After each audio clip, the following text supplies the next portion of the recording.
Capítulo 50. Jesús en Abel-Mehola. Jesús caminó desde ese refugio nocturno unas 5 horas más lejos hacia el mediodía y llegó a eso de las 2 de la tarde a la pequeña ciudad de Abel-Mehola, donde había nacido el profeta Eliseo. Está en una altura, de modo que las torres aparecen a nivel con los barrancos del lugar. Se halla solo a algunas horas de Sitópolis y por el oeste se entra en el valle de Jezrael, en la misma línea. No lejos de Abel-Mehola, próximo al Jordán, está el pueblo de Bezec. Samaria dista varias horas hacia el sudoeste. Abel-Mehola está en los límites de Samaria, habitada por judíos. Jesús y sus discípulos se sentaron delante de la ciudad en un lugar de descanso, como es costumbre en Palestina, de donde son generalmente invitados a entrar en la casa por algún caritativo habitante que los vea allí descansando. Así sucedió aquí. Pasaron algunos que los reconocieron porque habían estado aquí en la fiesta de los tabernáculos y lo anunciaron en casa. Vino entonces un acomodado campesino con siervos y trajo a Jesús y a sus discípulos bebida, pan y miel. Los invitó a su casa y ellos le siguieron. Les lavó los pies y cambió sus vestidos. Sacudió y limpió los de ellos que volvieron a ponerse después. Enseguida preparó una comida, a la cual convidó también a varios fariseos con los cuales estaba en buenas relaciones, y estos aparecieron bien pronto. Se mostró extremadamente amigo y cortés, pero internamente era un granuja. Pretendía gloriarse después de que el profeta había estado en su casa y dar ocasión a los fariseos de espiar a Jesús. Pensaban que solos en la mesa les sería más fácil que delante de todo el pueblo en la sinagoga. Apenas se había preparado la mesa cuando aparecieron todos los enfermos del lugar en la casa y en el patio del hombre que había invitado, cosa que irritó a los fariseos no menos que al dueño de casa. Salió fuera y quiso echarlos, pero Jesús le dijo: «Yo tengo otra hambre que la de alimentos», y no se sentó a la mesa, sino que salió afuera donde estaban los enfermos y comenzó a sanarlos, y todos sus discípulos le siguieron en este trabajo. Había también varios endemoniados que clamaban. Los libró con una mirada y con una orden. Muchos de estos enfermos tenían una o las 2 manos baldadas. Jesús pasó sus manos sobre sus miembros doloridos y los movió una y otra vez. Otros eran hidrópicos y les puso sus manos sobre la cabeza y el pecho. Otros estaban como tísicos, otros con granos malos. A unos les mandaba bañarse, a otros les decía que sanarían en pocos días y les prescribía ciertas obras. Lejos de allí, apoyados a un muro, estaban veladas y avergonzadas varias mujeres que miraban temerosas hacia él. Padecían flujo de sangre. Por último fue Jesús a ellas, las tocó y ellas se echaron a sus pies, sanas. Todos alababan y bendecían a Dios, mientras los fariseos adentro habían cerrado las puertas y entradas a la sala y comían allí. Y de tanto en tanto miraban por las rejas la escena y se irritaban. Todo esto duró tanto tiempo que los fariseos, si quisieran volver a sus casas, debían atravesar entre los enfermos y sanados y de todo el concurso del pueblo que cantaba y alababa a Dios. Esto hubiera sido una lanzada a su corazón. Al fin se hizo tan grande el gentío que Jesús tuvo que retirarse al interior de la casa para que se dispersaran. Era ya al anochecer cuando vinieron 5 levitas e invitaron a Jesús y a sus discípulos a su escuela y a albergarse con ellos. Dejaron la casa del rico campesino dándole las gracias y Jesús dio una lección breve y usó de la palabra zorros, como cuando habló de los herodianos. El hombre, por su parte, se mostró siempre deferente. En la casa de la escuela tomó Jesús algún alimento con sus discípulos y pasaron la noche en un largo corredor donde habían preparado con alfombras lugares de descanso divididos por biombos. En la misma casa hay una escuela de niños. En otra pieza se instruyen las jóvenes, ya algo crecidas, que necesitan una educación a fondo si piden ser judías de religión. Esta escuela existía desde los tiempos de Jacob. Como Jacob era perseguido siempre por Esaú, Rebeca, su madre, lo había mandado a Abel-Mehola, donde vivía en secreto cuidando su ganado y tenía consigo algunos peones y siervos. Vivía allí Jacob en tiendas y Rebeca mantenía una escuela para niñas cananitas y otras paganas que deseaban ser judías. Como Esaú, sus hijos y sus siervos solían casarse con estas extranjeras. Este campo le pertenecía. Jacob se mantuvo aquí mucho tiempo oculto y cuando preguntaban se les decía que Jacob estaba en el extranjero guardando su ganado. A veces venía secretamente a ver a su madre, que lo ocultaba algún tiempo hasta que volvía a su escondite de Abel-Mehola. Allí cavó un pozo, que es el mismo donde estuvo Jesús sentado. Este pozo era tenido en grande veneración y estaba cubierto. Jacob había cavado también otros pozos y cisternas cuadrangulares a donde se bajaba por escalones. Más tarde se vino a conocer su refugio y antes que él mismo se comprometiese con alguna cananita, Rebeca e Isaac lo mandaron a Labán, su tío, donde se ganó las manos de Raquel y de Lía. Capítulo 51. Noticias sobre la escuela de Rebeca y la gente de Canaán. Tuvo que poner Rebeca su escuela lejos de su casa en el país de Hed, porque Isaac tenía frecuentemente disputas con los filisteos que le arruinaban sus posesiones. Había puesto Rebeca en aquel lugar a un hombre de su país, Mesopotamia, y a su nodriza, que creo era su mujer. Las alumnas vivían en tiendas y eran instruidas en todas las cosas que necesitaban saber las mujeres de pastores que llevaban el orden de la casa. Aprendían los deberes de una mujer en la religión de Abraham y sus costumbres. Tenían jardines y huertas y plantaban zapallos, melones, sandías y pepinos y una variedad de trigo. Tenían ovejas de gran tamaño y bebían leche de cabras o la comían en forma de quesos. Se instruían en leer y escribir, cosa que para ellas les resultaba muy difícil. No se escribía entonces tanto como ahora y se hacía sobre retazos gruesos y oscuros. No eran rollos como más tarde, sino cortezas de ciertos árboles. He visto cómo las sacaban de las plantas. Para escribir marcaban con fuego las letras en la corteza. Tenían una cajita con casilleros y he visto que estos casilleros eran brillantes por arriba porque contenían toda clase de signos de metal dentro. Para escribir calentaban estos signos y los grababan en la corteza uno después de otro. He visto el fuego donde calentaban estos signos que usaban también para cocinar, asar, cocer y como lámpara, y cómo la usaban, y pensé en ese momento que tenían la lámpara bajo el celemín. En un recipiente que me recordaba algo parecido que tienen los ídolos sobre la cabeza, se veía encendida una masa negra que tenía en medio un agujero, creo, para el aire. Unas torrecitas en torno del borde del recipiente eran huecas y allí se echaba lo que había de cocer. Sobre este brasero ponían boca abajo un cobertor, arriba delgado con agujeritos por encima y en torno torrecitas en el cual se podían calentar algunas cosas. En estos braseros había en torno aberturas y hacia donde querían tener luz se abría o corría una de esas ventanitas y la llama de ese lado iluminaba el aposento. Solían abrir solo por el lado donde no corría el viento, que en las tiendas de campaña suele colarse con facilidad. Debajo del brasero había un cenicero donde ponían al rescoldo tortas y por la parte de arriba calentaban agua para baños, lavados y cocina. También asaban sobre estos braseros. Estos recipientes eran livianos y podían llevarlos en sus viajes. Sobre uno de estos braseros se calentaban las letras y luego eran grabadas en las cortezas. Los cananitas eran de cabellos negros y más oscuros que Abraham y su gente. Estos eran más amarillentos y de un rojizo brillante. Las mujeres cananitas vestían diferente de las judías.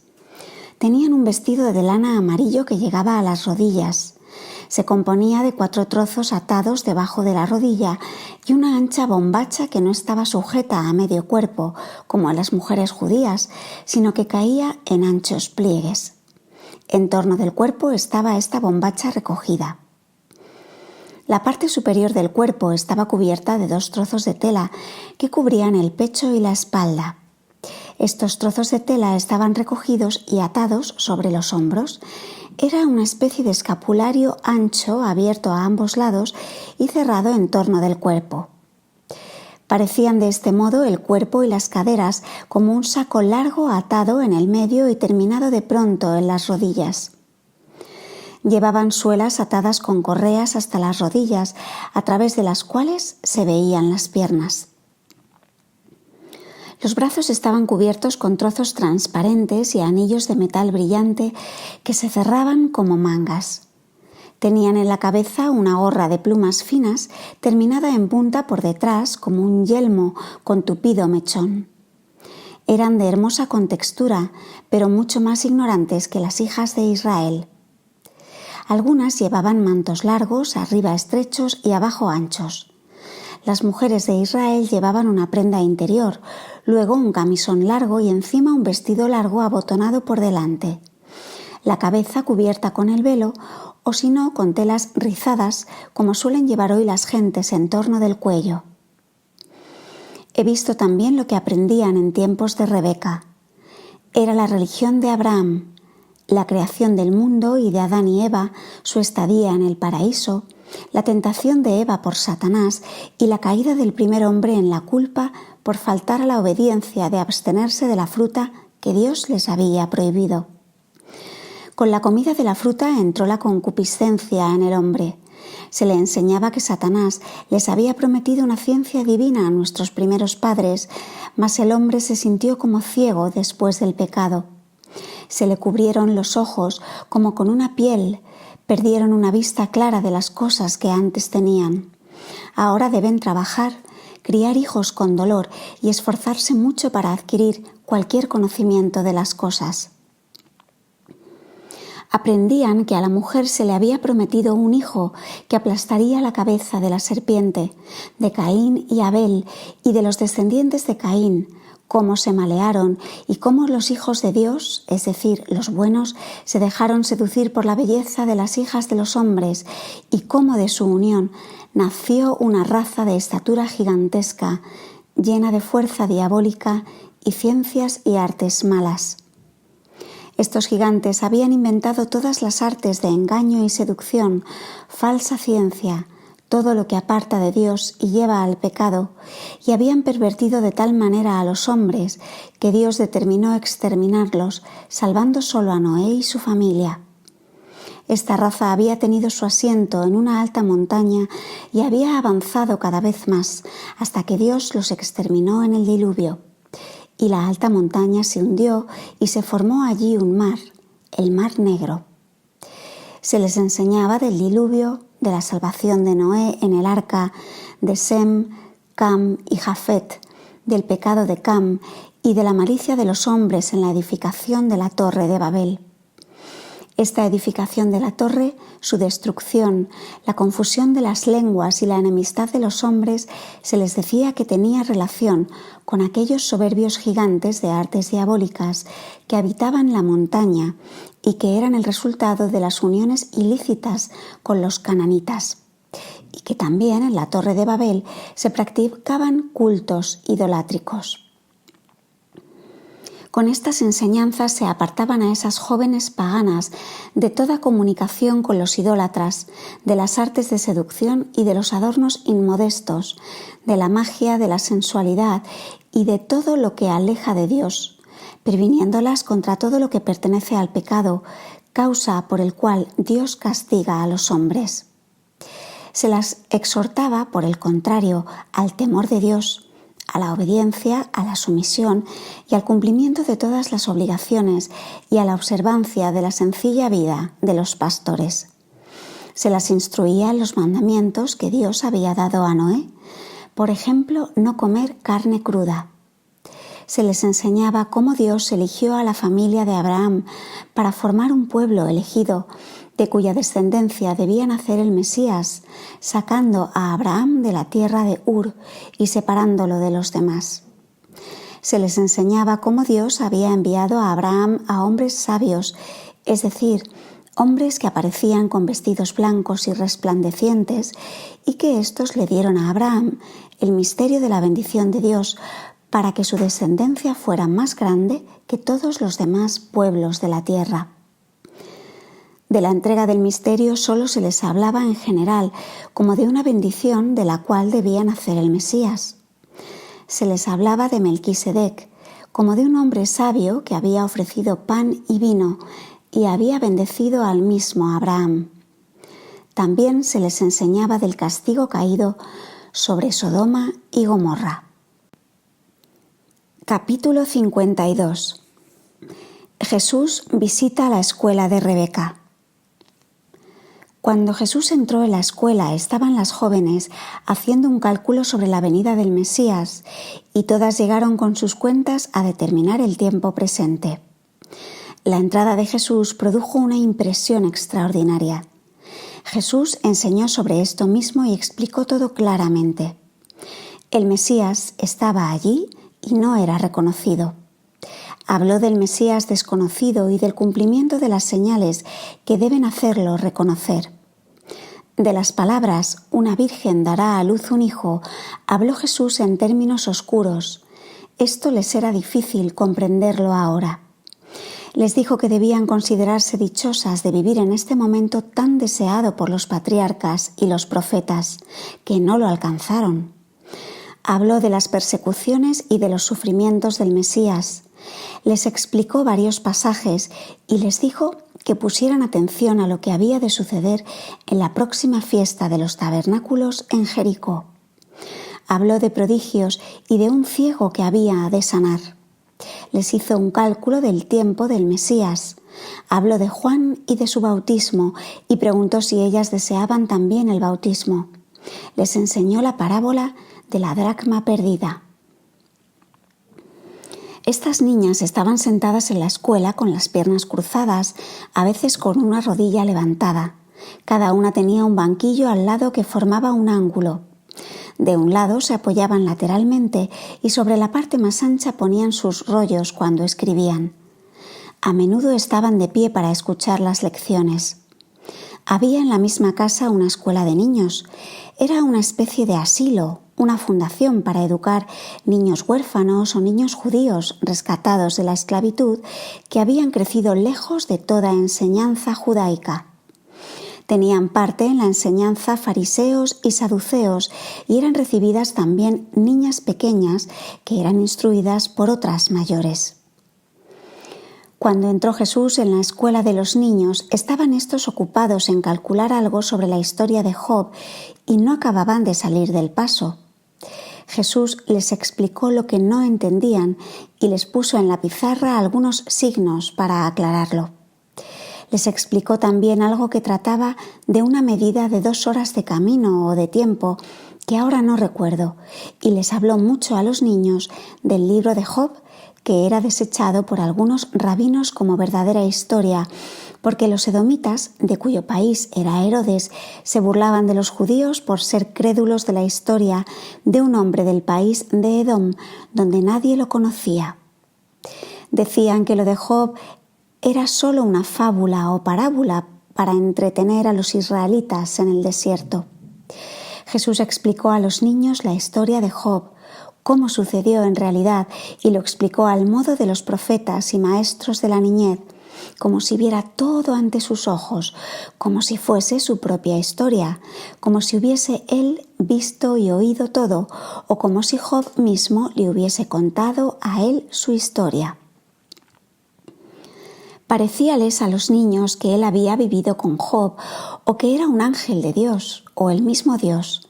Y esto no les extrañaba a aquellos niños.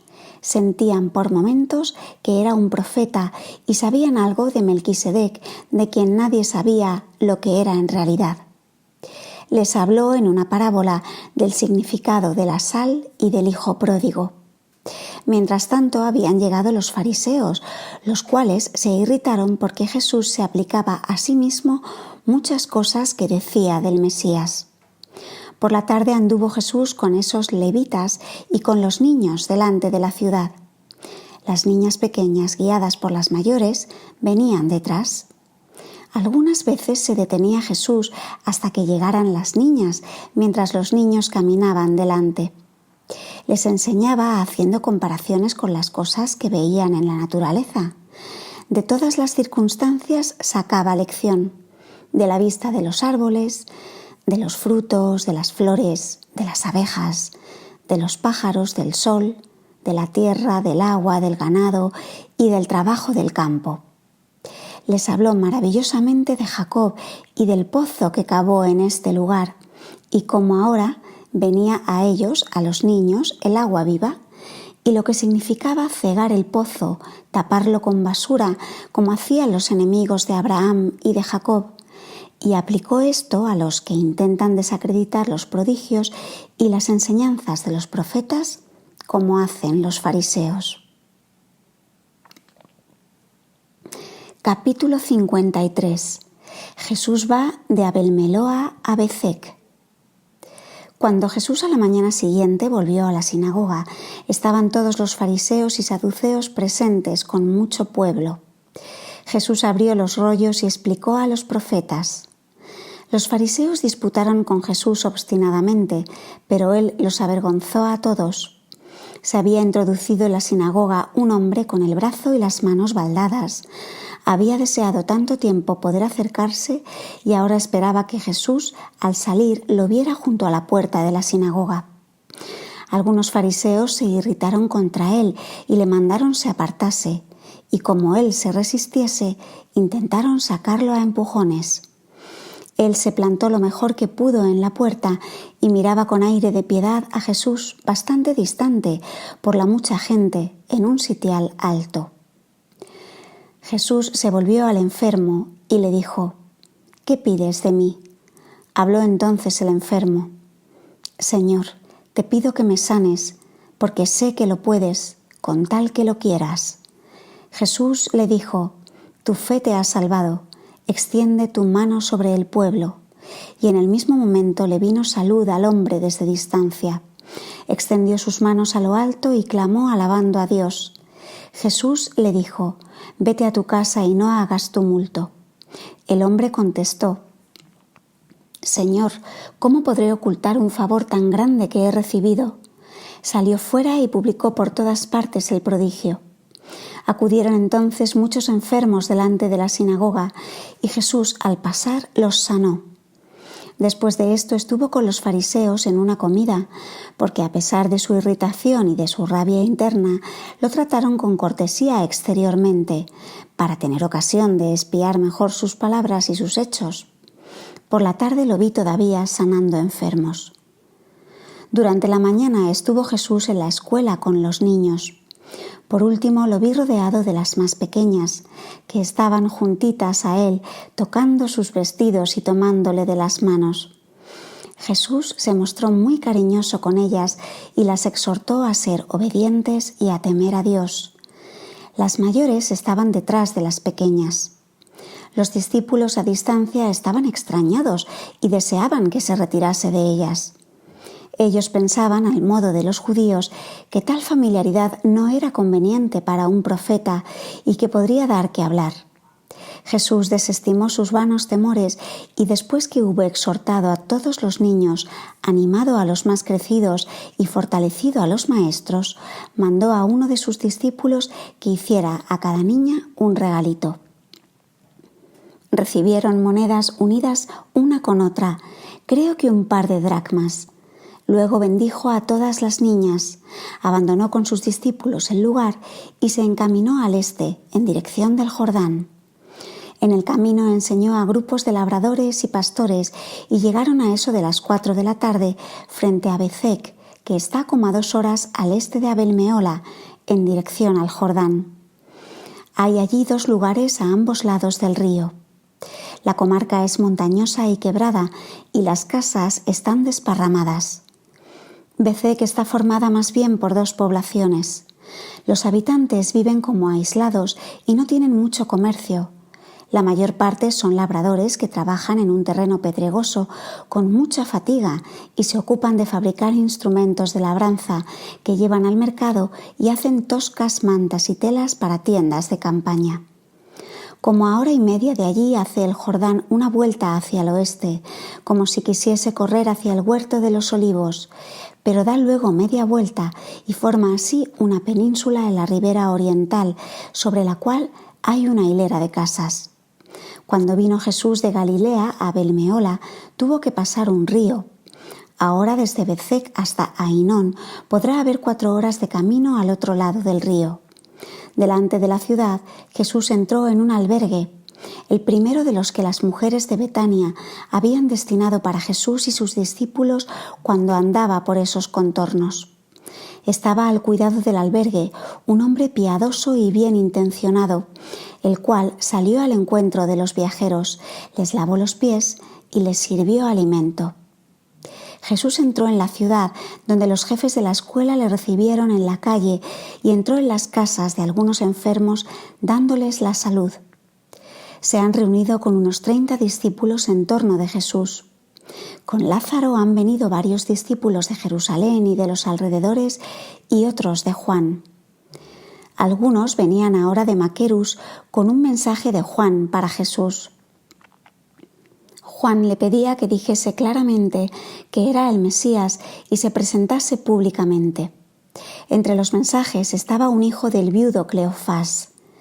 Entiendo decir Cleofás de Emaús, pariente del otro Cleofás, marido de la sobrina de María Santísima, y que por eso se llama María Cleofás. Otro de estos discípulos era José Barsabas, pariente de Zacarías, de Hebrón. Sus padres habían vivido primeramente en Nazaret y ahora en Caná. Entre estos discípulos de Juan acuden otros a mi memoria. Los hijos de María Elí, la hermana mayor de María Santísima, eran discípulos de Juan. Habían nacido tan después de su hermana María Cleofás que apenas eran mayores que los hijos de ésta. Estos fueron discípulos de Juan y le siguieron hasta la muerte del Bautista. Luego se pasaron a Jesús. Los esposos que cuidaban el albergue de Bezec eran piadosos y vivían según voto que habían hecho en continencia, aunque no eran esenios. Eran parientes lejanos con la Sagrada Familia. Jesús habló varias veces a solas con estas personas. Todos los discípulos presentes comieron y durmieron en este albergue. Había allí dispuestos por Lázaro y las mujeres de Betania utensilios de cocina, mantas, alfombras, camillas, tabiques de separación, suelas, vestidos. Marta tenía en una casa junto al desierto de Jericó todo lo necesario para estos albergues. Había allí viudas pobres y algunas arrepentidas que trabajan en eso y se mantenían ellas mismas. Todo esto se hacía en silencio, sin llamar la atención, pero no era poco trabajo tener todo lo necesario para tantas personas y vigilar continuamente estos lugares, enviar mensajeros o ir personalmente para ordenar y proveer.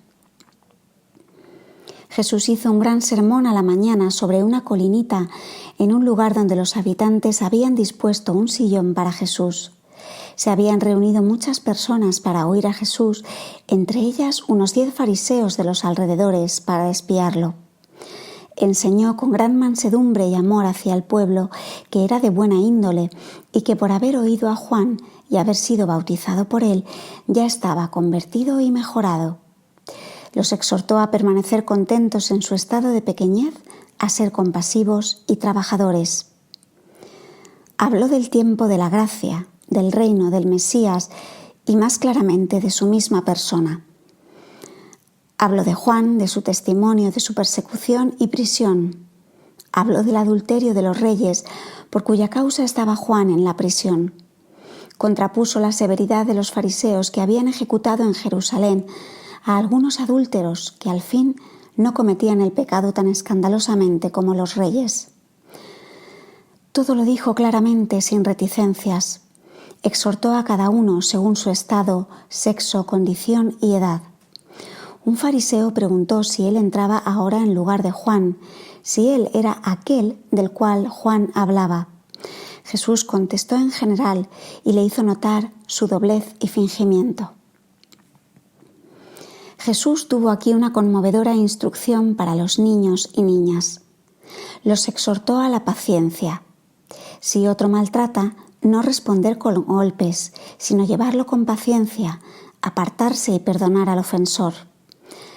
Nada de volver al malo, sino amor doble, y hasta a los enemigos debían quererlos bien.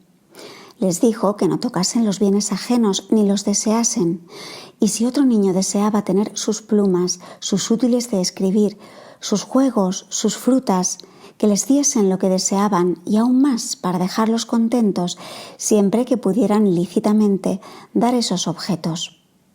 Solo los mansos, los compasivos y misericordiosos tendrán asiento en su reino.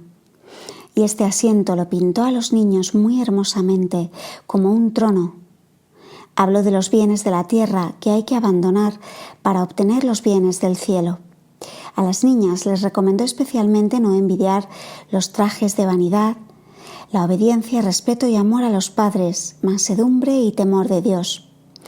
Acabada la enseñanza pública, dirigió una alocución a sus discípulos, en particular consolándolos con mucho amor y exhortándolos a llevar con él todo con paciencia y no tener preocupación por las cosas de la tierra. Les dijo que su Padre en el cielo los recompensaría abundantemente y que poseerían el reino con él. Habló de la persecución que sufrirían él y ellos y les dijo claramente: si los fariseos, saduceos o herodianos os alaban, entonces pensad que os habéis apartado de mi enseñanza y que ya no sois mis discípulos. Nombró estas sectas con los nombres que les correspondían. Alabó a los habitantes del lugar por su misericordia y compasión, porque toman a menudo a su servicio niños pobres de Abel-Mehola y trabajadores necesitados. Los alabó también por la sinagoga nueva que habían edificado, costeando ellos mismos los gastos, aunque les habían ayudado gentes buenas de Cafarnaúm. Después sanó a muchos enfermos y fue con los discípulos al albergue. Por la tarde se dirigió a la sinagoga porque había comenzado el sábado. Capítulo 54. Jesús enseña en la sinagoga. Se declara Mesías. Jesús enseñó sobre Isaías 51:12. Yo soy vuestro consolador. Habló contra el respeto humano, que no tuviesen temor de los fariseos y de otros molestadores y pensasen que Dios los ha creado y los mantiene a cada uno.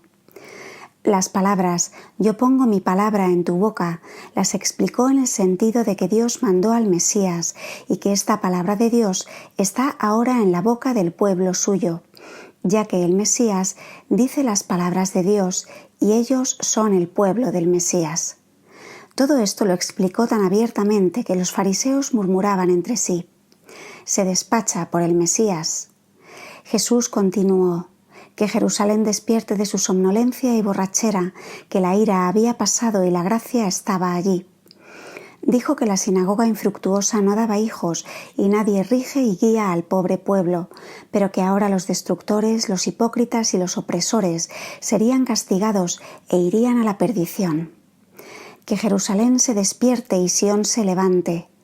Todo lo declaró en sentido espiritual con respecto a las gentes piadosas, a los penitentes, a los que a través del bautismo del Jordán entran en la tierra prometida de Canaán, que es el reino de su Padre celestial. Que ningún impuro, ninguno que no refrene sus pasiones, ningún pecador pervierta ya a su pueblo. Enseñó de la redención y del nombre de Dios, que será anunciado ahora entre ellos. Luego habló de Moisés 5, 16, 18, sobre los jueces y empleados, sobre el torcer la justicia y el cohecho, y reprobó severamente a los fariseos. Después sanó a muchos enfermos delante de la sinagoga. Al día siguiente volvió a la sinagoga a enseñar de Isaías 51 y 52, y sobre Moisés. Habló de Juan y del Mesías, de las señales del Mesías en otra forma, y dio a entender claramente que él era el Mesías, puesto que aquí hablaba a muchos que ya estaban preparados por el bautismo y la predicación de Juan.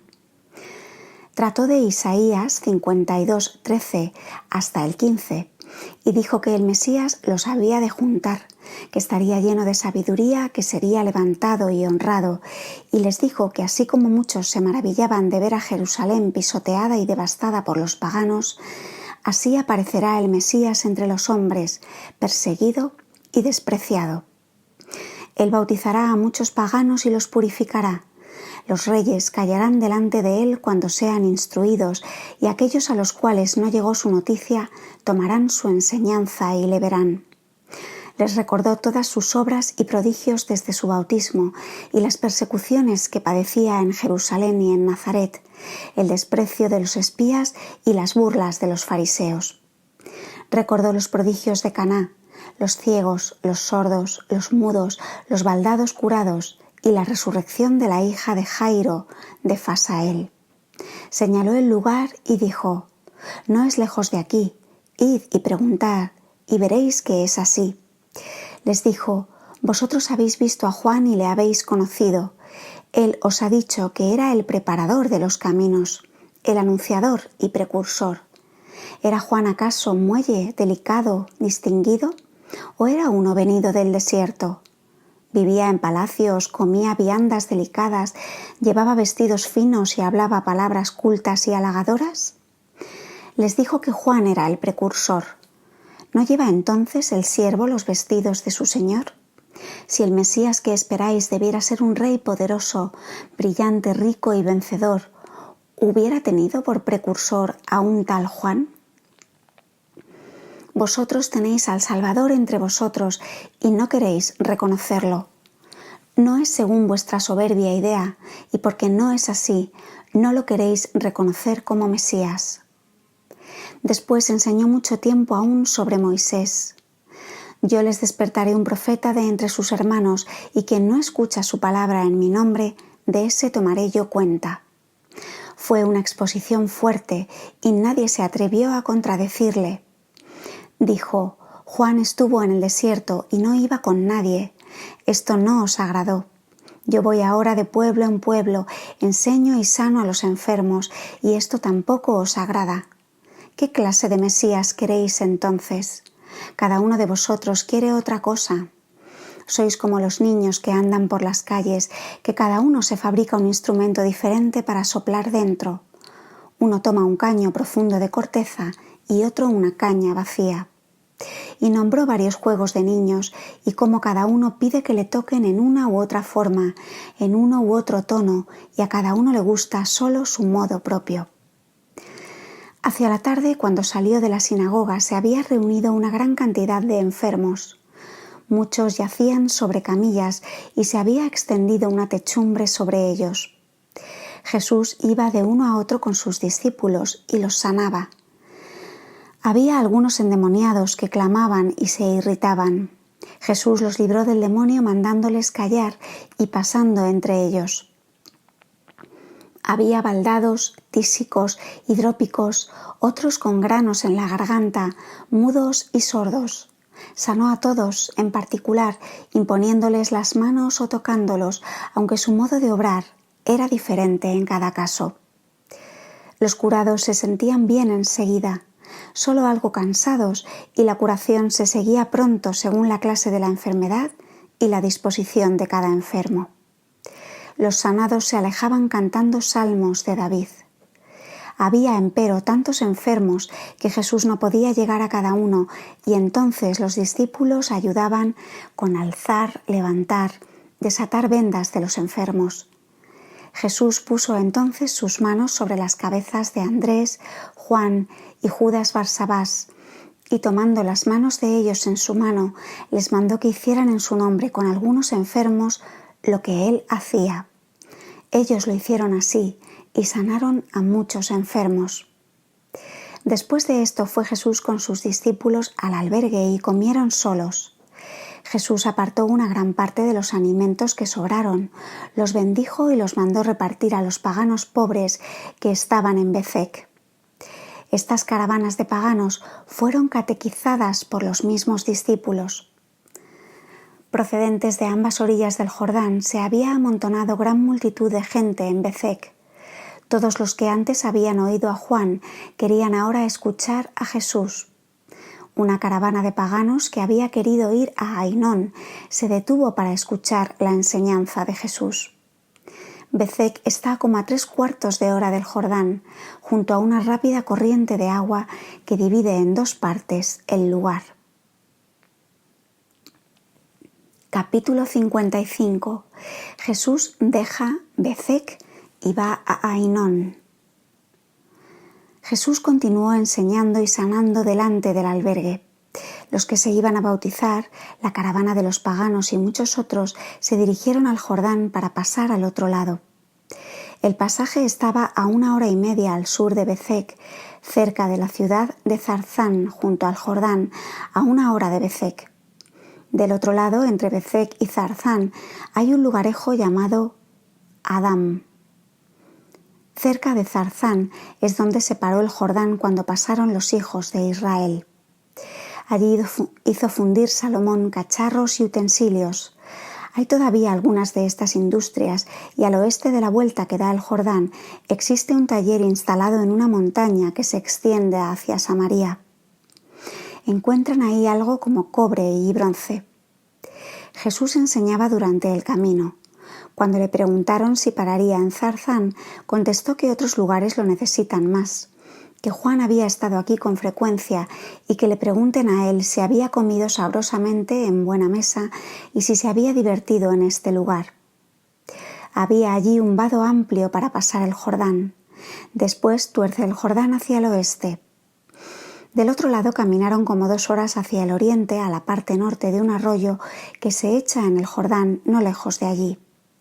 Llegaron a un arroyo junto a Sucot, a la izquierda. Descansaron entre Sucot y Ainón, a 4 horas de distancia bajo tiendas. Cuando pasaron el Jordán, pudieron ver a Salem del otro lado, que hasta ese momento lo había cubierto la ribera montañosa.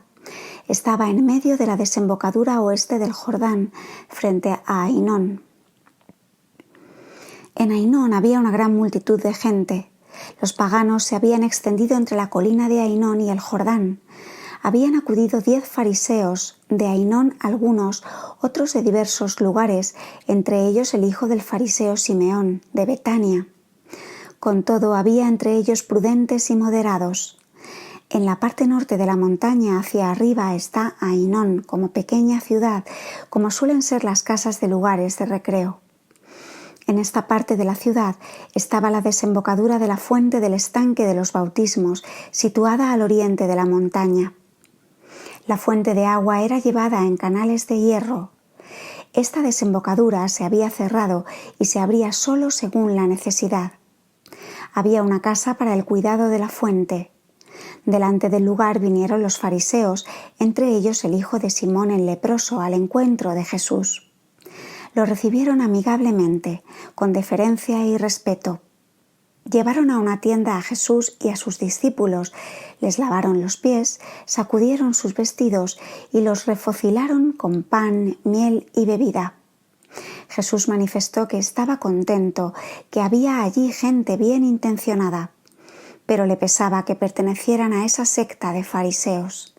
Siguió con ellos a la ciudad y entró en un patio donde le esperaba gran multitud de enfermos, extranjeros y del país. Yacían en parte bajo tiendas y en parte en las galerías de la casa. Algunos podían caminar. Jesús sanó a todos con la imposición de las manos y con exhortaciones. Los discípulos ayudaban a traer enfermos, a levantarlos, a desatarlos de sus vendas.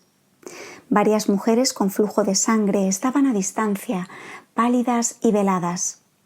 Cuando Jesús terminó con los enfermos, fue hacia ellas, les impuso las manos y las sanó. Había baldados, hidrópicos, tísicos, con granos en el cuello y en el cuerpo, que no eran impuros, además de mudos, sordos y dolientes de todas clases. Este patio terminaba en un corredor de columnas donde había una entrada. Había muchos espectadores, los fariseos y algunas señoras. Jesús estaba con los fariseos aquí, porque había entre ellos algunos moderados y lo habían recibido bien y sinceramente. Por eso les dio aquí ciertas preferencias. Quería mostrarles que no tenían razón en decir que solo se juntaba con publicanos, pecadores y mendigos.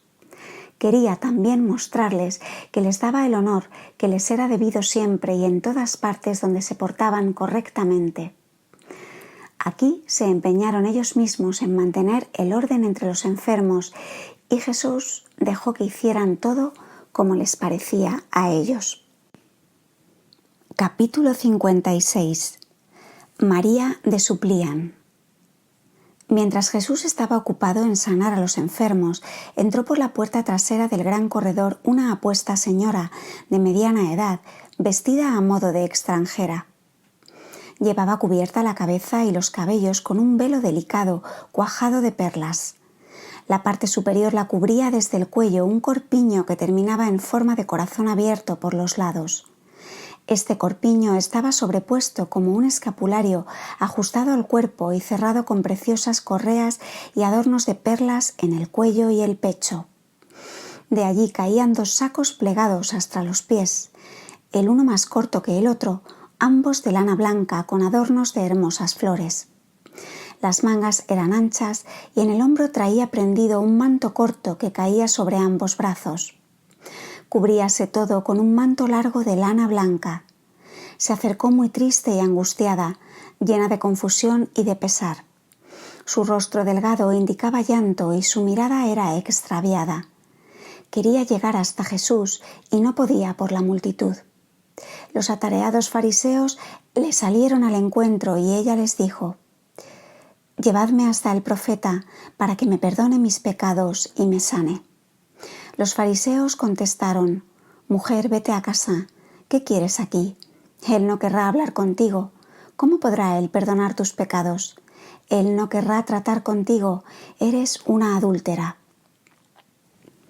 Cuando la mujer oyó esto, palideció, se entristeció en extremo, se echó en tierra, rasgó su manto de arriba a abajo y se quitó violentamente su velo y gritó: «Entonces estoy perdida. Ahora vuelven a posesionarse de mí. Me desgarran, allí están ellos». Y nombró a 5 diablos que entraron en ella, el diablo de su marido y los de los 4 otros amantes. Era un espectáculo espantoso. Unas mujeres que estaban allí la levantaron y llevaron a la desolada mujer a su casa. Jesús, que sabía todo esto, no quiso sin embargo avergonzar aquí a los fariseos. Dejó que hicieran según querían y continuó su enseñanza y sus curaciones con los demás. Su hora aún no había llegado. Se dirigió con sus discípulos, acompañado del pueblo a través de la ciudad, subiendo luego a la altura, al lugar de enseñanza de Juan, en la colina rodeada de casitas y vallados, a cuyo lado estaba situado el castillo medio derruido que había habitado Herodes cuando la predicación de Juan. Todo el contorno de la colina estaba lleno de pueblo que esperaba a Jesús. Este subió al lugar de la predicación, cubierto con lonas por arriba y abierto por los 4 costados. Tuvo lugar una gran predicación. Jesús habló de la gran misericordia de Dios con su pueblo, en especial y con todos, y repasó los textos de los profetas, mostrando la providencia de Dios y demostrando que todo se cumplía ahora en este tiempo y momento. Con todo, no dijo tan claramente que él era el Mesías como en Bezec. Habló también de Juan, de sus trabajos y de su prisión. Las muchedumbres eran llevadas y alejadas de allí por turno para oírle. Jesús preguntó a algunos grupos por qué querían ser bautizados, por qué habían esperado hasta ahora, qué entendían por el bautismo. Los dividió en clases que debían bautizarse primero y luego los que debían esperar hasta después de recibir mayor instrucción. Recuerdo la contestación de un grupo a la pregunta de por qué habían esperado hasta ahora. Dijo uno: «Porque Juan siempre enseñaba que vendría uno que era más grande que él, y así hemos esperado para recibir mayor gracia». Sobre esto levantaron la mano todos los que eran de la misma idea y formaron así un grupo que recibió de Jesús algunos avisos y la indicación del tiempo en que debían bautizarse. Por la tarde, a las 3, se dio por terminada esta gran enseñanza. Jesús se fue con sus discípulos y los fariseos a la ciudad, donde le habían preparado una gran comida en una sala del albergue. Pero cuando Jesús llegó a la sala del festín, no entró y dijo: «Yo tengo otra hambre». Y preguntó, aunque lo sabía perfectamente, por la casa donde vivía la mujer que habían alejado de allí en la mañana. Le señalaron a la casa, que no estaba lejos, y dejando Jesús a los demás, entró en el vestíbulo de esa casa. Yo he visto, cuando se acercó Jesús, el terror de la mujer. El demonio que la poseía la arrojaba de un rincón a otro de la pieza. Parecía un animal que trataba de esconderse. Cuando Jesús entró al patio y se acercaba a donde estaba la infeliz, salió volando desde su casa y se metió en un sótano, ocultándose en una especie de barril que era más angosto arriba, y al querer ocultarse se partió el recipiente con mucho estrépito, porque era un gran tonel de barro cocido. Jesús al fin habló y dijo: «María de Sufán, mujer de…», aquí pronunció el nombre del marido que yo he olvidado. «Yo te mando en nombre de Dios que vengas junto a mí». Vino entonces la mujer, toda envuelta desde la cabeza a los pies, como si el diablo la forzase a envolverse en su propio manto, como un perro que se acerca esperando a ser apaleado. Acercóse a Jesús, arrastrándose sobre manos y pies. Jesús le dijo: «Ponte en pie». Se levantó enseguida, pero apretó su velo sobre la cabeza y el cuello tan estrechamente como si intentase estrangularse. Díjole entonces el Señor: «Descubre tu rostro». Ella levantó el velo. Tenía los ojos bajos y extraviados, como si la forzase el diablo a apartarlos de Jesús. Jesús acercó su rostro al de ella y dijo: «Mírame». Y ella lo hizo así. Jesús sopló sobre ella y un denso vapor salió de la infeliz a todos lados. Ella cayó de rodillas ante Jesús. Las criadas habían acudido por el ruido del recipiente hecho pedazos y estaban ahora a cierta distancia mirando la escena. Jesús les mandó llevar a la mujer a su casa en una camilla y la siguió con sus discípulos. La encontró allí hecha un mar de lágrimas. Jesús se acercó a ella, le puso las manos sobre la cabeza y le dijo: «Tus pecados te son perdonados». Ella lloraba a mares y se puso de pie. Luego vinieron sus 3 hijos a la pieza, un niño de 12 años y 2 niñas de 9 y de 7 años. Estas tenían un vestido amarillo con adornos y mangas cortas. Jesús se dirigió a los niños, les habló cariñosamente, les preguntó y les enseñó. La madre dijo: «Dad gracias al profeta, él me ha curado». Entonces se echaron los niños en tierra delante de Jesús. Jesús los bendijo y, según su edad, llevó a cada uno de ellos junto a su madre y puso las manos de los niños en las de su madre. Y me pareció que con eso quitaba de ellos un baldón y que ahora eran niños legítimos, pues eran hijos tenidos en su extravío. Jesús consoló a la mujer diciéndole que podía todavía reconciliarse con su marido y la exhortó a perseverar en la penitencia y en el arrepentimiento y a vivir ordenadamente. Después se fue con sus discípulos a la cena con los fariseos. Esta mujer era de Sufán, de la tierra de Moab, y era descendiente de Orfa, viuda de Queljón, nuera de Noemí, la que por consejo de Noemí no fue a Belén para acompañar a Noemí como Ruth, la otra viuda de su hijo Mahalón. Orfa, viuda de Queljón, hijo de Elimelec de Belén, casó de nuevo en Moab, y de esta familia era María de Sufán. Era la mujer de un judío y era rica pero adúltera, y los 3 hijos que tenía no eran de su marido. Su marido la había repudiado conservando sus hijos legítimos. Ella vivía en su casa propia, en Ainón. Estaba desde hacía tiempo llena de arrepentimiento y de dolor. Se portaba bien y algunas mujeres buenas de Ainón se llevaban muy bien con ella. La enseñanza de Juan Bautista y sus reproches a Herodes por su adulterio la habían confirmado en sus buenos propósitos. Estaba a menudo poseída por 5 demonios que se habían presentado súbitamente cuando la última vez había ido al patio donde Jesús sanaba y cuando los fariseos la desecharon, colocándola esa vez al borde de la desesperación.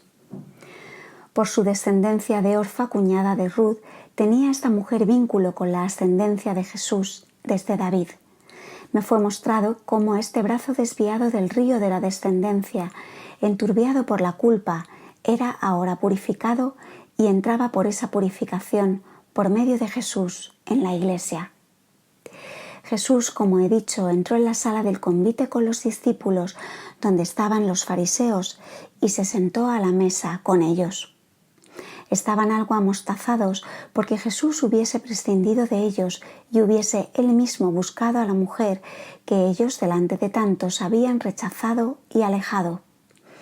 Pero guardaron prudente silencio porque temían una reconvención de Jesús. Jesús los trató durante la comida con toda consideración y enseñó con parábolas y comparaciones. Hacia la mitad de la comida vinieron los hijos de la Sufanita vestidos de fiesta y entraron en la sala. Una de las hijitas traía un recipiente blanco con agua muy olorosa, la segunda otro recipiente con esencia de nardo y el niño otro recipiente. Se adelantaron a la parte abierta de la mesa, se echaron a los pies de Jesús y pusieron sus regalos sobre la mesa. La misma mujer entró luego con sus doncellas, aunque no se atrevía a adelantarse. Llevaba un velo y traía una copa de vidrio transparente y brillante, donde había plantas aromáticas rodeadas de hierbas vivas. Los fariseos miraban contrariados a la mujer y a los hijos. Jesús dijo a la mujer: «Acércate, María». La mujer se acercó humildemente y sus hijos, a quienes dio el regalo, lo depusieron junto a los demás sobre la mesa. Jesús agradeció los regalos. Los fariseos murmuraron como más tarde con Magdalena, pensando: «Esto es desperdiciar, es una prodigalidad contra la moderación y en daño de los pobres». Lo decían solo buscando qué reprochar en la mujer. Jesús habló muy amigablemente con ella y con los hijos, a los cuales regaló frutas, y luego salieron. La Sufanita continuaba siempre humilde detrás de Jesús, y Jesús dijo a los fariseos: «Todos los dones vienen de Dios. Para agradecer lo que es costoso hay que dar lo más costoso también, lo que uno tiene de mejor. Esto no es prodigalidad. La gente que trabaja en la confección de estas esencias debe también vivir». Con todo, mandó a uno de sus discípulos que el precio de los regalos lo distribuyera a los pobres. Habló todavía del arrepentimiento y la conversión de esta mujer. Reclamó para ella el debido respeto y la consideración también de los demás habitantes de la ciudad. La mujer no dijo una palabra, solo lloraba de continuo debajo de su velo. Se echó a los pies de Jesús y salió de la sala. Jesús enseñó luego acerca del adulterio y añadió: «¿Quién de entre vosotros se encuentra libre del adulterio espiritual?». Dijo que Juan no pudo convertir a Herodes, pero que esta mujer estaba convertida, y trató de la oveja perdida y hallada. Había consolado a la mujer en su casa, deseándole que salieran buenos estos hijos que Dios le había dado, y le había dado esperanza de agregarse a las mujeres que estaban con Marta y trabajar para el hospedaje de los discípulos. Después de la comida, he visto a los discípulos repartir muchas cosas entre los pobres. Jesús se retiró a la parte oeste de la colina de Ainón, de donde estaba a cierta distancia el campamento de los paganos. Creo que había allí un albergue bajo tiendas donde enseñó a los paganos. Ainón estaba en el territorio de Herodes, pero pertenecía como una posesión al otro lado de los límites al tetrarca Felipe. A pesar de ello, había varios soldados de Herodes enviados para espiar. Capítulo 57. Jesús en Ramoth Galaad. Desde Ainón se dirigió Jesús con 12 discípulos costeando el río Jaboc y sus contornos. Andrés, Santiago y Juan quedaron en Ainón para bautizar en la fuente que estaba al este de la colinita. El agua venía de la colina a la fuente, llenaba un pequeño estanque detrás, regaba algunas huertas y era apresada en la parte norte de Ainón, en una fuente desde la cual podía dejársele correr de nuevo al Jordán. He visto a Jesús y a sus discípulos a una hora al este de Sucot, enseñando en una ciudad al mediodía de Jaboc. Entre los muchos enfermos que sanó había un hombre ciego de nacimiento. Jesús lo tocó con su saliva, sus párpados se abrieron y el hombre tuvo vista.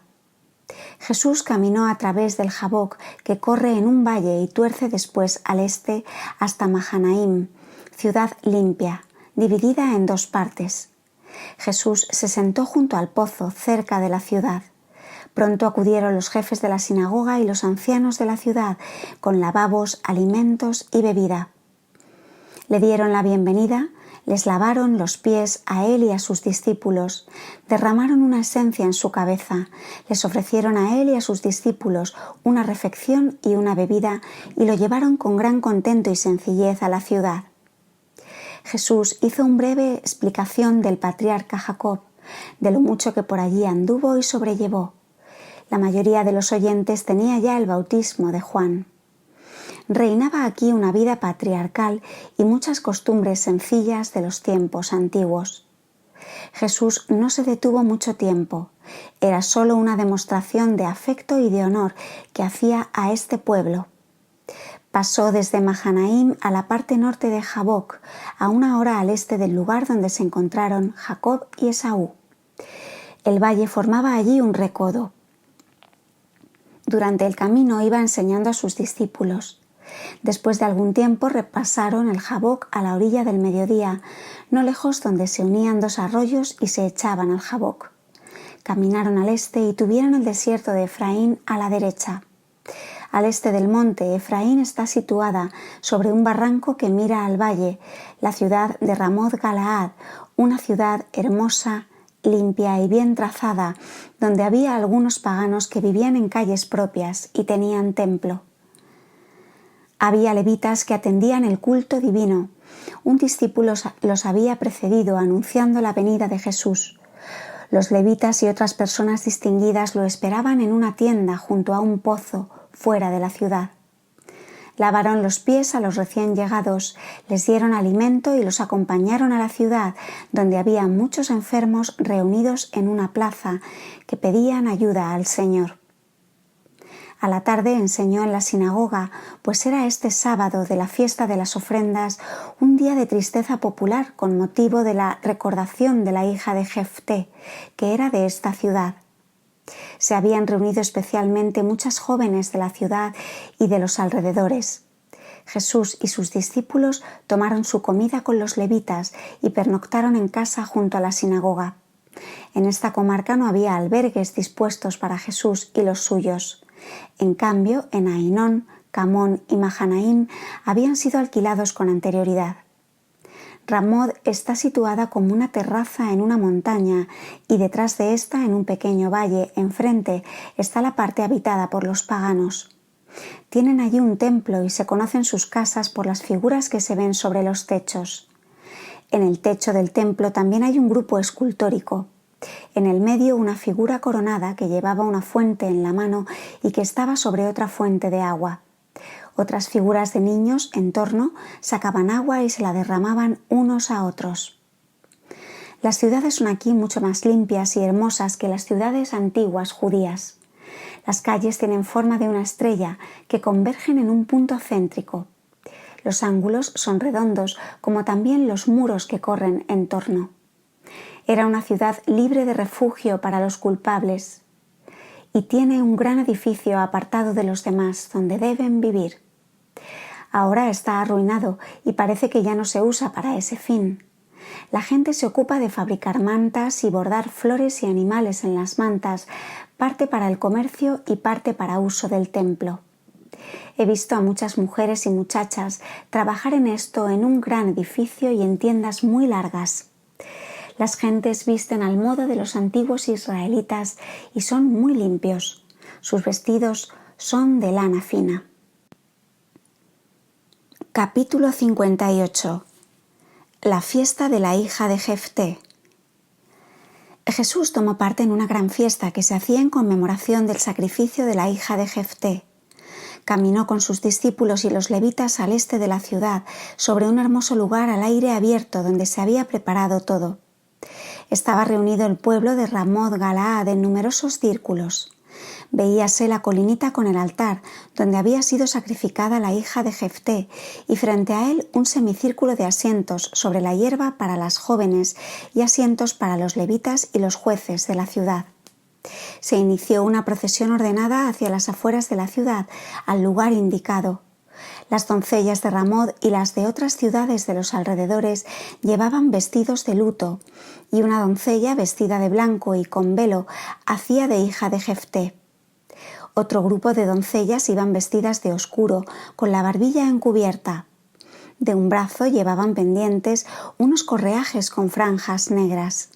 Eran las que hacían de compañeras llorosas de la hija de Jefté. Delante del cortejo iban niñas echando flores y otras tocaban en flautas unos aires tristes. Conducían también 3 corderitos. Era una fiesta y una recordación en forma con toda clase de usanzas antiguas, enseñanzas y cantos. En parte recordaban el triste hecho y en parte eran cantos de salmos y de otros recordatorios del acontecimiento. La que hacía de hija de Jefté era cantada y consolada en coro por las compañeras, y ella misma pedía ser sacrificada.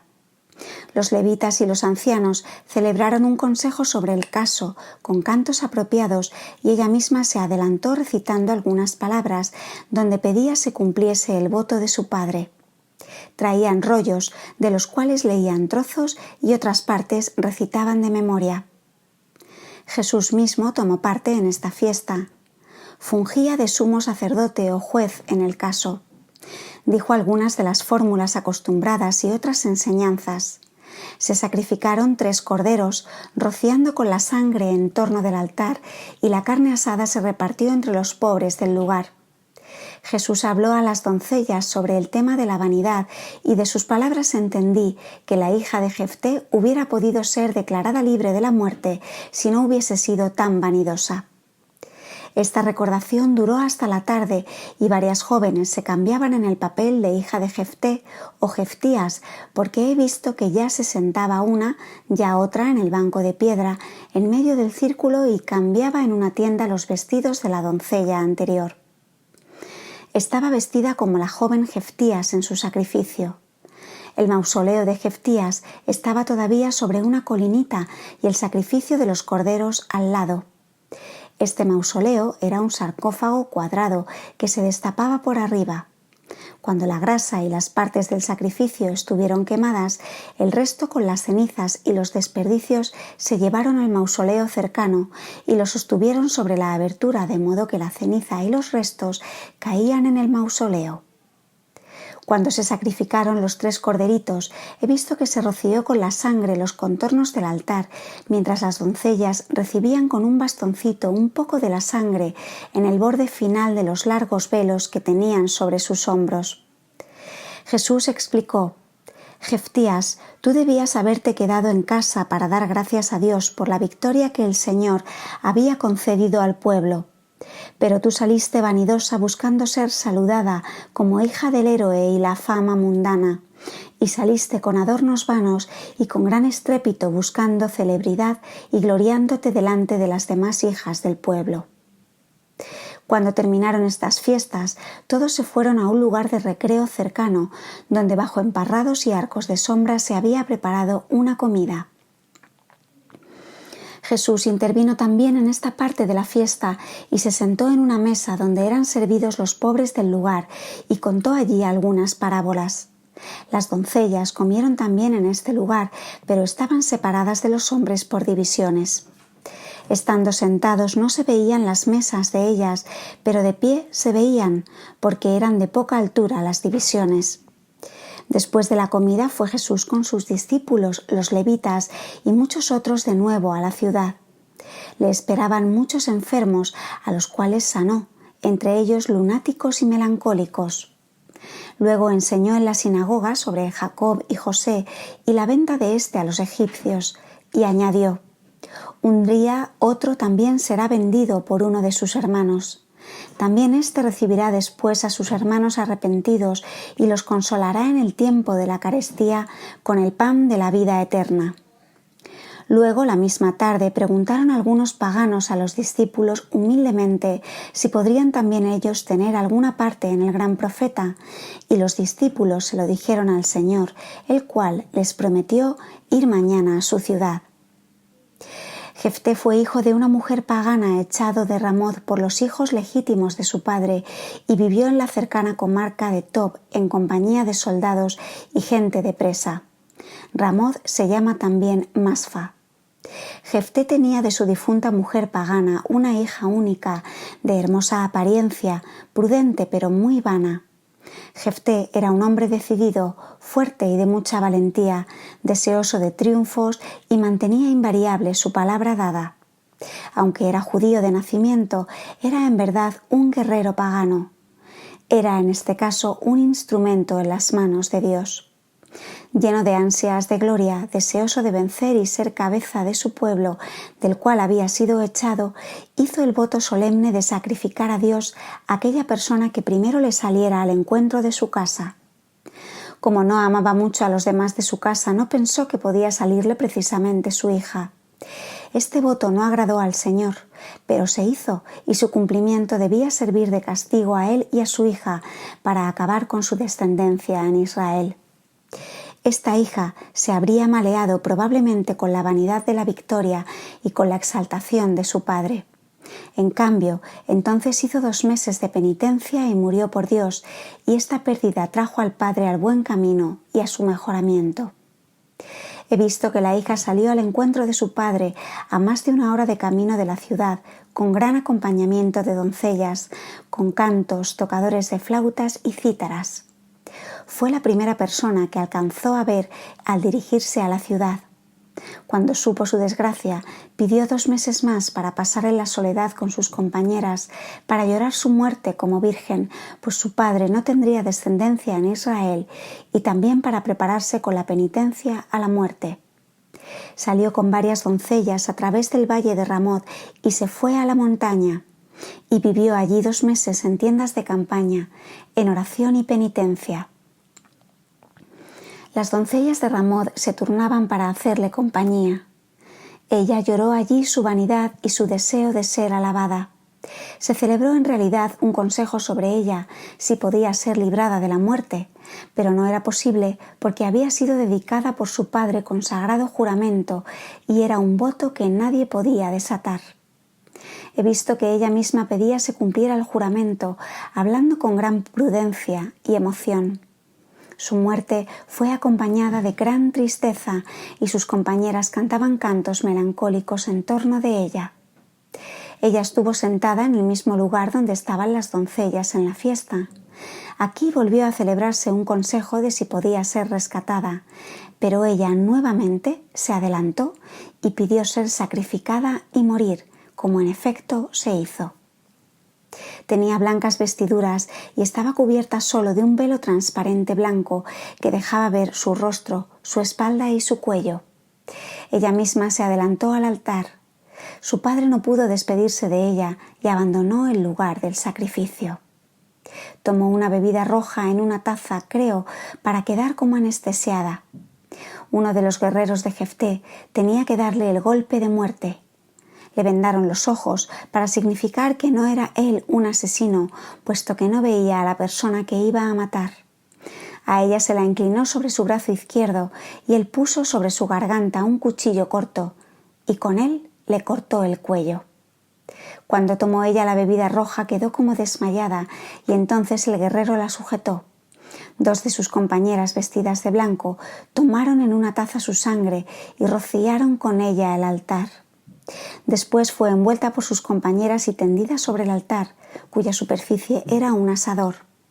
Se encendió el fuego debajo y cuando todo no era más que una masa negra carbonizada, algunos hombres tomaron el cadáver con el asador, lo depositaron en el borde del mausoleo y dejaron que se deslizara dentro, teniendo el asador inclinado. Luego cerraron el mausoleo. Este mausoleo estaba aún en tiempos de Jesucristo. Las compañeras de Jeftías y muchos de los presentes habían teñido sus velos con su sangre y algunos se llevaban las cenizas. Antes de ser envuelta en su traje de sacrificio, había sido bañada y adornada en una tienda por sus compañeras. Era un camino como de 2 horas en la montaña al norte de Ramoth, donde Jeftías fue al encuentro de su padre con sus compañeras. Cabalgaban en pequeños asnos, adornados con bandas y campanillas que sonaban al caminar. Una cabalgata delante de Jeftías y 2 a su lado. Luego seguían los demás con cantos y estruendos. Cantaban el cántico de Moisés con motivo de la perdición de los egipcios. Cuando Jefté vio a su hija, rasgó sus vestiduras y quedó desconsolado en extremo. Jeftías, en cambio, no se mostró tan desconsolada. Permaneció silenciosa cuando oyó su destino. Cuando salió para el desierto con sus compañeras que habían llevado alimentos de ayuno, habló su padre por última vez con ella. Esto era el principio del sacrificio. Le puso las manos sobre la cabeza como se hacía con las cosas que habían de ser sacrificadas y dijo estas solas palabras: «Ve, tú no tendrás a ningún hombre». Y ella contestó: «Sí, yo no tendré a ningún hombre». Y no hablaron más. Después de la muerte dedicó a ella y a la victoria un hermoso recuerdo en Ramoth con un pequeño templete encima y ordenó una fiesta de recordación cada año en el mismo día para conservar la memoria de su triste juramento, para aviso a todos los osados. La madre de Jefté había sido una pagana hecha judía y la mujer de Jefté era hija de una pagana y de un hombre judío nacido fuera de matrimonio. Su hija no estaba cuando fue echado de su patria y vivió en el país de Tob, porque había quedado todo el tiempo en Ramoth con su madre, que entre tanto había muerto. Jefté no había estado aún en su ciudad natal desde que había sido llamado por sus conciudadanos. En el campamento de Mizza había concertado el plan, juntado gente y no había ido a su casa ni a ver a su hija. Cuando hizo el juramento no pensó en su hija, sino en los parientes que le habían echado de casa, y por eso fue castigado por Dios. Capítulo 59. Jesús entre los paganos de Ramoth. 4 días duraron las fiestas de la conmemoración de Jefté. Después Jesús fue con sus discípulos al lugar donde habitaban los paganos en Ramoth, que lo recibieron con gran veneración a la entrada de la calle que habitaban. No lejos de su templo había un lugar para enseñar, a donde habían traído a los enfermos y ancianos, a los cuales sanó de sus dolencias. Los que le habían invitado parece que eran sabios, sacerdotes y filósofos. Sabían de la venida de los Reyes Magos, cómo habían éstos observado la estrella del Mesías y pertenecían a esta secta de observadores de astros. Tenían no lejos un lugar apropiado sobre una colina para observar las estrellas, como en el país de los magos. Habían deseado hace tiempo una enseñanza y ahora la iban a recibir del mismo Jesús. Habló muy profundamente. También se refirió a la Santísima Trinidad y en esta ocasión oí estas palabras que me causaron extrañeza. 3 son las cosas que dan testimonio: el agua, la sangre y el espíritu, y éstas están juntas en uno. Les hablo de la caída del primer hombre en el pecado, de la promesa del Redentor y muchas cosas de la conducta de los hombres, del diluvio, del pasaje del Mar Rojo y del Jordán y del bautismo. Les dijo que los judíos no habían poseído toda la tierra santa y que muchos paganos habían quedado dentro, que él venía ahora a tomar lo que había quedado para incorporarlo a su reino, pero no con la espada y la violencia, sino con el amor y la gracia. Conmovió a muchos sobremanera y los envió a bautizarse a Ainón. A otros 7 hombres de edad que ya no podían ir allá, los hizo bautizar aquí por sus discípulos. Se trajo un recipiente que se puso delante de ellos. Estos entraron en una cisterna de baño, de modo que estaban hasta las rodillas en el agua. Sobre el recipiente de agua se puso un pasamanos para apoyarse. 2 discípulos pusieron sus manos en el hombro de los bautizados, y Matías, un discípulo de Juan, les echó al agua, a uno después de otro. Usó una especie de taza con mango para echar el agua sobre la cabeza. Jesús les dijo a los discípulos la forma que debían repetir en los bautismos. Los hombres se presentaron limpios, vestidos de blanco. Jesús enseñó luego al pueblo en general sobre la castidad y el matrimonio. A las mujeres les recomendó la obediencia, la humildad y la educación de los hijos. Las gentes se mostraron muy bien dispuestas y lo acompañaron con mucho cariño de regreso. Cuando Jesús volvió a la ciudad de los judíos, sanó aún a los enfermos que estaban delante de la sinagoga. Los levitas no vieron bien que hubiese estado con los paganos. Jesús enseñó en la sinagoga, donde continuaban aún las fiestas de Jefté, sobre el llamamiento de los paganos y cómo muchos de ellos se sentarían en su reino, preferidos a los hijos de Israel, y que Él había venido a incorporar a la tierra de promisión a aquellos paganos que ellos, los israelitas, no habían podido echar de ella, y que esto se realizaba por la gracia, la enseñanza y el bautismo. Habló también de la victoria y del juramento de Jefté.